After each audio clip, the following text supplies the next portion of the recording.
Have you finished using ratchet straps, took them off and tried to work out the best way to store them? I've seen way too many practical ways people tie their ratchet straps together, and a lot of people who don't even tie them together. That's why I'm going to show you an easy, organised way to tie your ratchet straps together and store. Alright, so firstly you're going to grab your ratchet and close it up like so. Then you're just going to get the hook from the ratchet and sit it up on top of the ratchet like that. Then you're going to grab your actual strap, get the hook from the strap and marry it up, sitting it on top of the hook of the ratchet.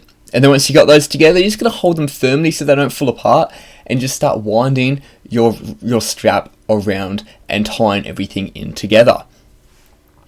Once you've done all that and you've got about 300 millimeters of your strap left, what you're going to do is stop there, pinch the strap, holding everything together, and then start wrapping it around, not long ways but width ways, to really hold all that strap in.